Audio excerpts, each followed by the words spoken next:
Halo Sobat Adsen, salam pintar. Jumpa lagi bersama Kak Jona, tutor matematika adsen.id.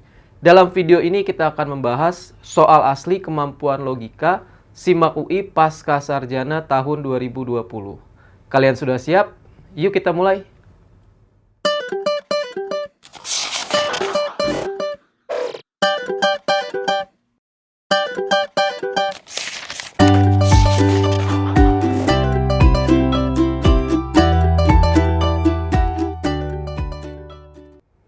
Oke Sobat Adsen, kita masuk ke soal yang pertama.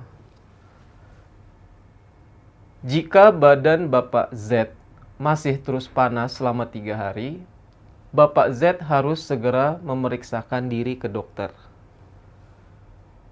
Jika Bapak Z memeriksakan diri ke dokter, Bapak Z akan mengetahui jenis penyakit yang dideritanya.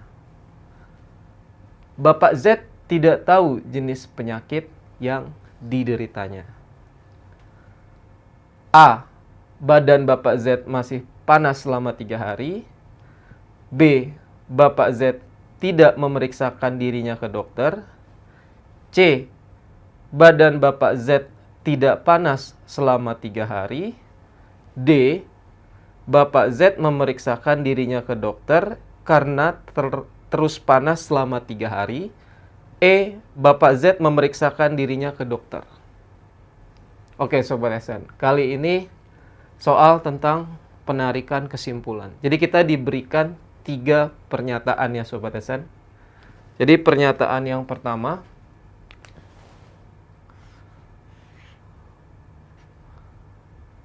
kita diberikan jika badan Bapak Z masih terus panas selama 3 hari, Bapak Z harus segera memeriksakan diri ke dokter. Nah, itu berarti bentuk implikasi ya Sobat Adsen, bentuk jika maka. Ya, jadi kalau kita misalkan pernyataan yang badan Bapak Z masih terus panas selama 3 hari, itu kita anggap sebagai pernyataan P kecil gitu ya Sobat Adsen. Jadi kita nulisnya P kecil, lalu tanda panah. Nah, ini artinya jika P, tanda panah ini berarti maka gitu. Jika P, maka pernyataan keduanya kan Bapak Z harus segera memeriksakan diri ke dokter. Nah, itu kita anggap sebagai Q kecil gitu ya. Jadi pernyataan pertama kita punya ini. P, jika P, maka Q gitu ya. P kecilnya tadi badan Bapak Z masih terus panas 3 hari. Q kecilnya Bapak Z harus segera memeriksakan diri ke dokter. Oke, kita masuk ke pernyataan yang kedua Sobat Adsen.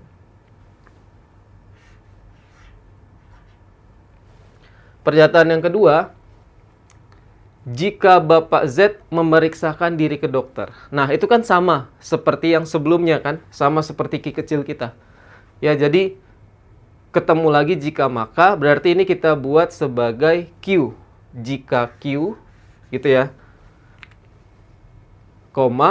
Bapak Z akan mengetahui jenis penyakit yang dideritanya. Nah, itu muncul pernyataan yang baru Sobat Adsen. Ya, pernyataan Bapak Z akan mengetahui jenis penyakit yang dideritanya itu kita buat sebagai variabel baru, yaitu sebagai variabel R.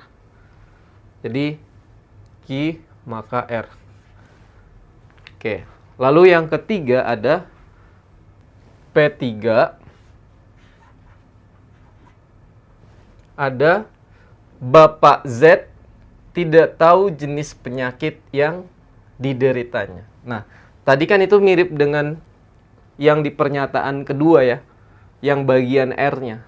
Bagian R kan tadi ada Bapak Z akan mengetahui, ya, akan mengetahui jenis penyakit yang dideritanya. Sedangkan ini dia tidak tahu. Kalau tidak tahu berarti kebalikannya kan. Nah, di dalam logika matematika, untuk menuliskan kebalikannya itu dengan lambang ini Sobat Adsen. Ya, negasi R. Kita bacanya negasi R. Jadi ini kebalikan dari pernyataan yang R tadi. Nah, yang ditanyakan kesimpulannya apa dari 3 pernyataan ini? Gitu kan. Nah, untuk menarik kesimpulan, kita bisa gunakan 3 cara di logika matematika ya. Yang pertama ada silogisme. Jadi silogisme itu seperti ini Sobat SN. Kalau kita punya pernyataan jika P maka Q, lalu jika Q maka R. Nah, kita bisa tarik kesimpulan menjadi jika P maka R. Ya, itu kita coret dengan silogisme Sobat SN.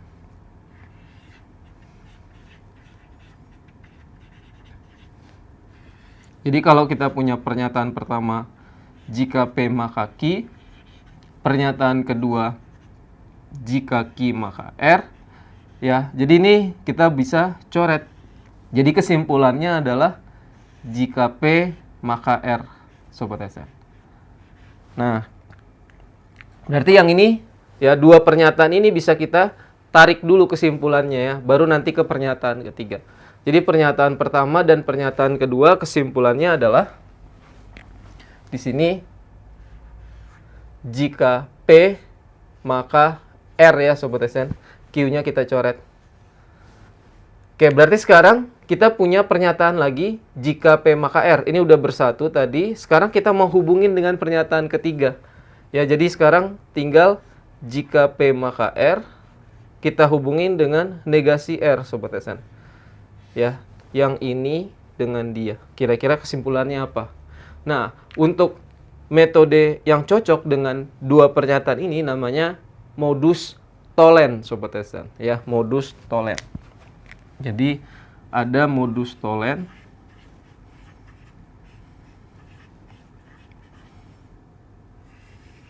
Kalau pernyataan pertamanya jika P maka Q, gitu ya Sobat SN.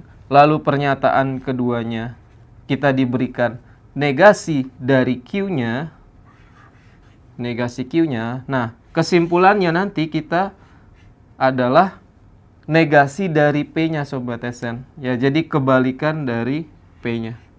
Oke, jika P maka Q diberikan negasi Q, nanti kesimpulannya adalah negasi dari P. Berarti yang ini juga seperti itu ya. Kita kan punya pernyataan tadi, gabungan dari 1 dan 2 itu adalah jika P maka R. Lalu pernyataan ketiga tadi ada negasi R. Berarti kesimpulannya adalah negasi dari P. Ya, berarti kesimpulan akhirnya adalah negasi dari P ya Sobat SN. Negasi dari P. Nah, sekarang kita lihat di pilihannya, mana yang merupakan negasi dari P. Tadi P itu yang paling awal ya. Badan Bapak Z masih terus panas selama 3 hari. Oke, kita negasikan berarti badan Bapak Z tidak panas lagi selama 3 hari. Kita lihat di pilihan yang mana. Kalau yang A, badan Bapak Z masih panas selama 3 hari. Bukan ya. Yang B, Bapak Z tidak memeriksa dirinya ke dokter. Juga bukan. Yang C, badan Bapak Z tidak panas selama 3 hari. Nah, ini yang cocok dengan negasi P. Jadi kita dapat jawabannya apa Sobat SN? Jawabannya adalah yang C.